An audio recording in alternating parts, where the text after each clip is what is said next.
Hello. A slightly different location today. I'm in the Botanics Garden in Edinburgh, where the pigeons come to do their little flaneur walks, parades, and promenades. I'm in the Chinese garden. I'm just going to flip the camera so you can actually see what I'm seeing.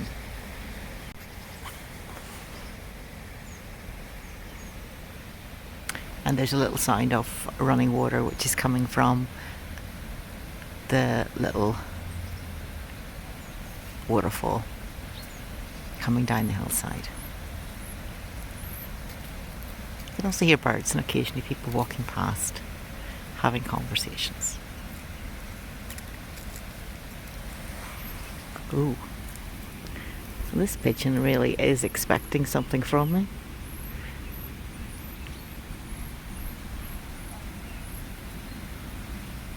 Very close quarters.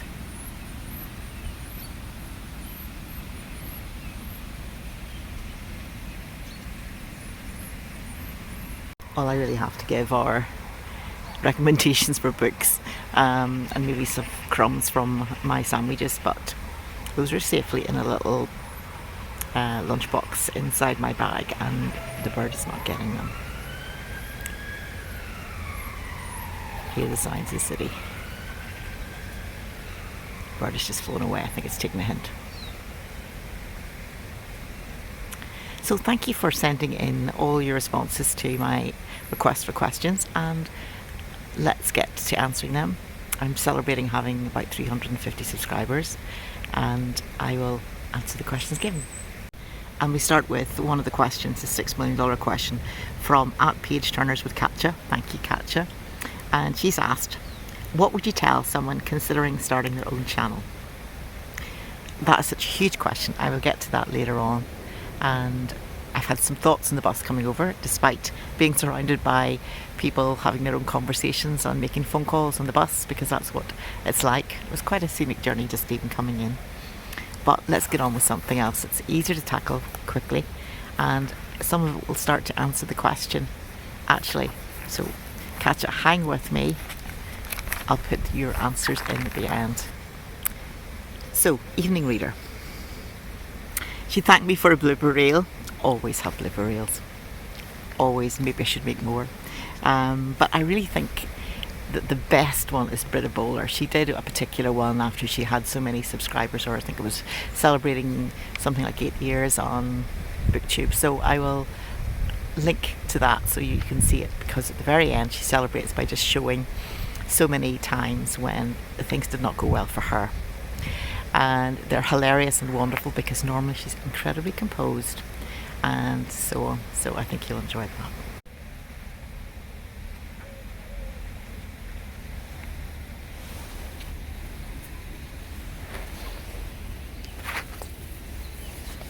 No food, sorry.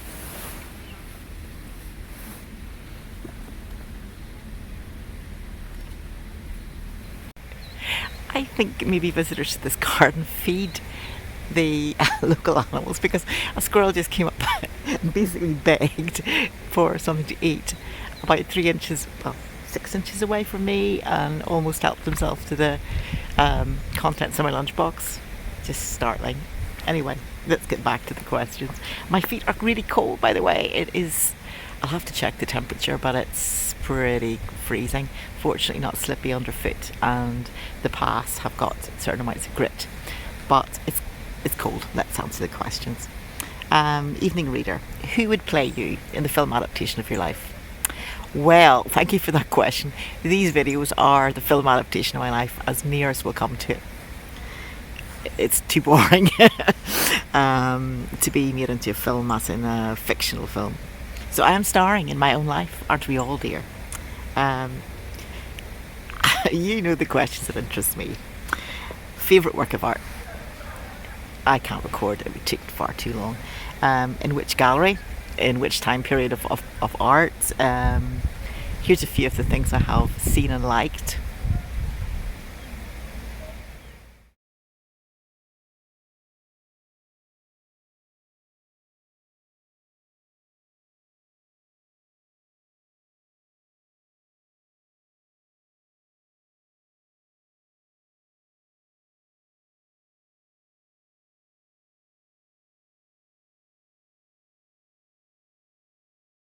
And I think for pure surround experience of art, I absolutely loved seeing Monet's water lilies in the Orangerie, which is in the place they were designed to be shown. The rooms are kind of oval.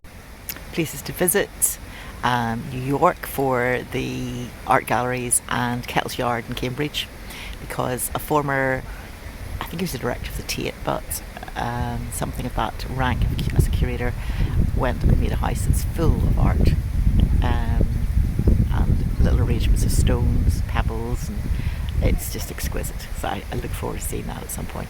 Maybe this year might be the year.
I'm actually spending more time videoing the trees and area around me than myself, because actually it's more interesting. But let's get on with the questions. Hello, Joan Oxley. I'm going to take my little notebook with these questions, sit down and get to the next one. Right, next question is really just a series of congratulations from Life Lessons at Books, pointing out about bloopers and mentioning how hard she finds it as well to get the right lighting in the right situation, that sometimes your brain deserts you, you forget the words, and all of these things. They're helpful catch-up for you and other people who can maybe considering starting your own YouTube. It lets you see the obstacles ahead of you on the course. At Materia Get Grix asked, if you were to write a book, in which genre would you like to do it? For fiction it would be humour for sure, and non-fiction something about living a creative life. And second question, do I have 3 favourite books? Really hard to say, it's going to vary. I'm going to go home and think about it, because it's too cold to sit here for 6 hours going through all the books that I like and working out what they would be. I'll put it on the screen. And your third question is favourite place in the world. The answer, short answer, would be by the seaside. I do love, I was in Paris many years ago, it's probably changed completely, but I did like it as well. And as mentioned, I would like to go to Kettle's Yard and New York, but seaside is always fresh.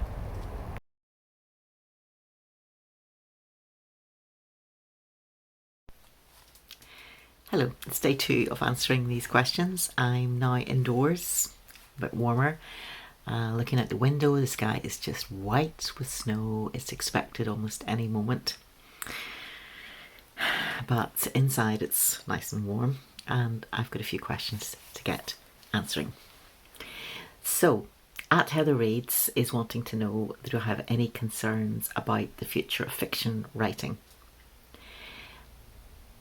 I wonder what's behind you asking that question and what you're thinking, actually. I hope you will do a video on that, or put a comment on the video and say. My concerns for fiction writing for the future are lack of imagination.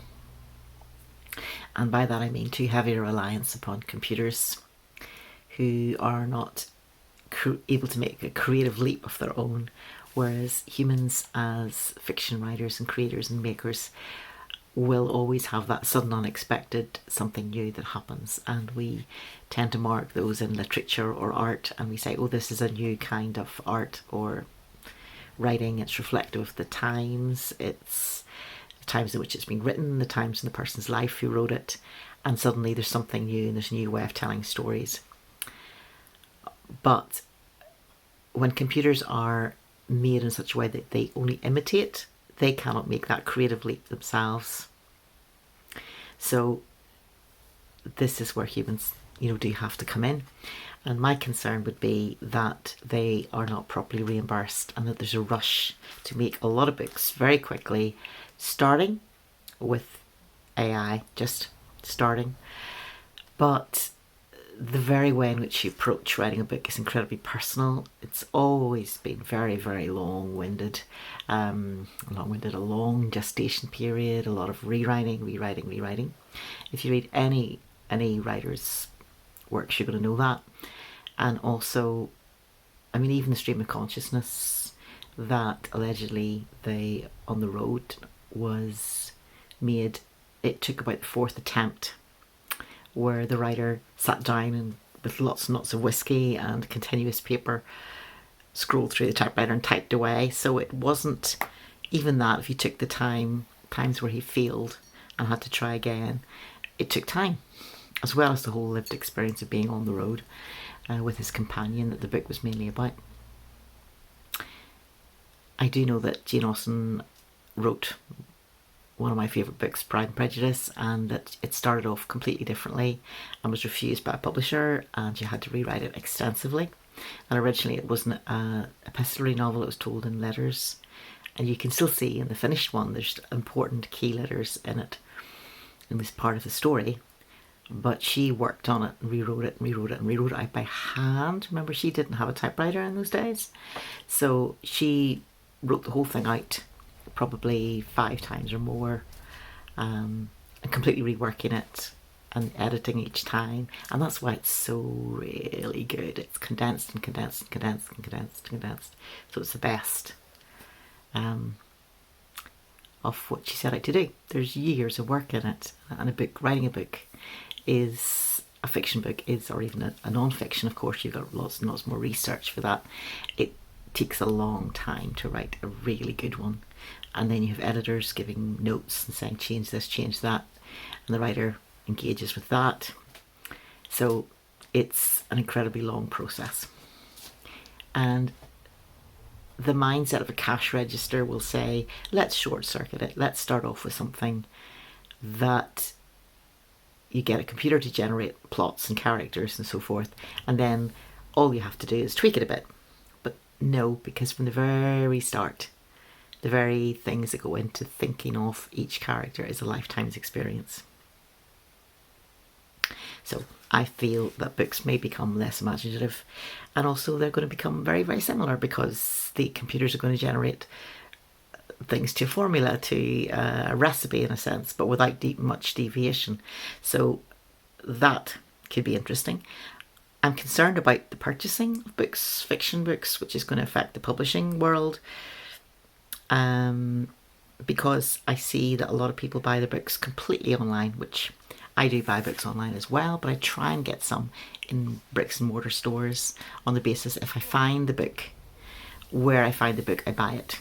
And it may cost a bit more in a bookshop, but if I find that book there, it's because staff have put it there, they've brought it in, they've displayed it in a certain way, they're paying the costs for the book to be there physically stored, and for me to be warm enough when I come in to be able to look at the book. So pay a bit extra, but that's fine.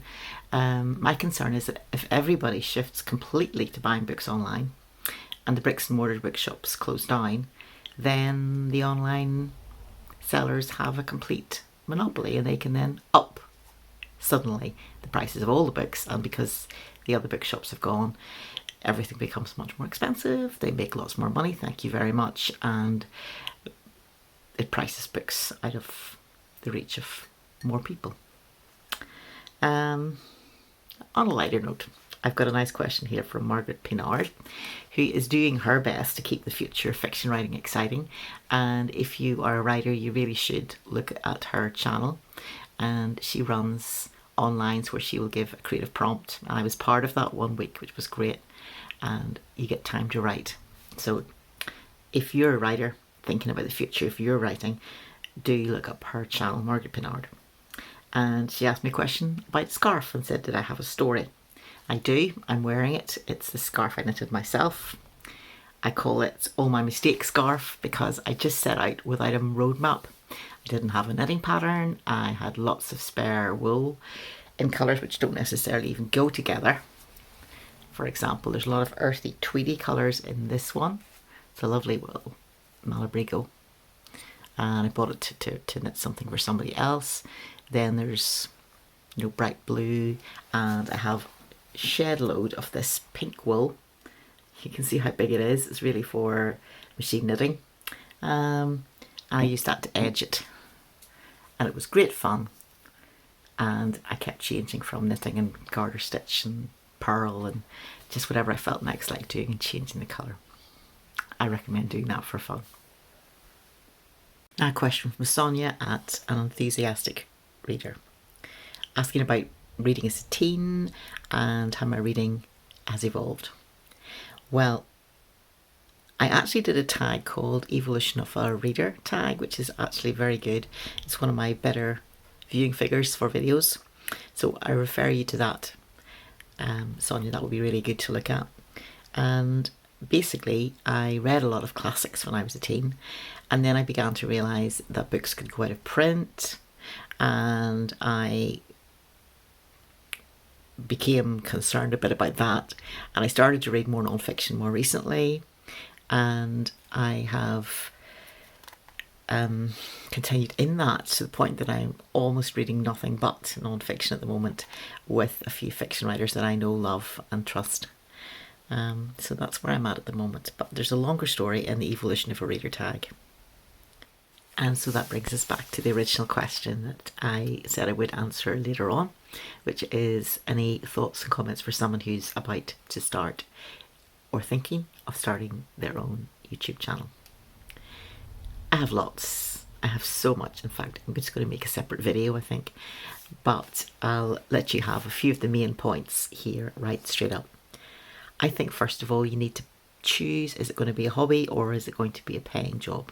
Because there are two completely different levels of engagement for those. I'm working through the sort of hobby end of things, and that's what I would be speaking from. Secondly, it is becoming part of a community.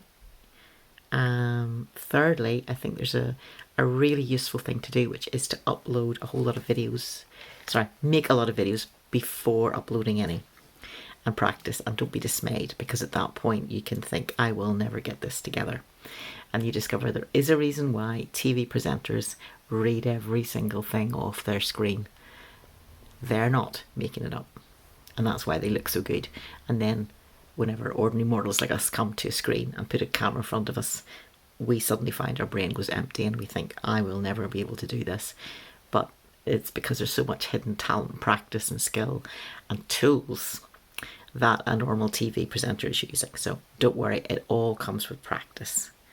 And I think you need to count the time it's going to take. I think that's the thing that amazes everybody. You need to have time to read a book, to think about what you want to say, possibly write down some points for that. Then you video it, then you edit it, maybe add titles, then you have to review it all before you put it up. Then when you put it up, you're typing in the notes that are explaining what it is that your video is.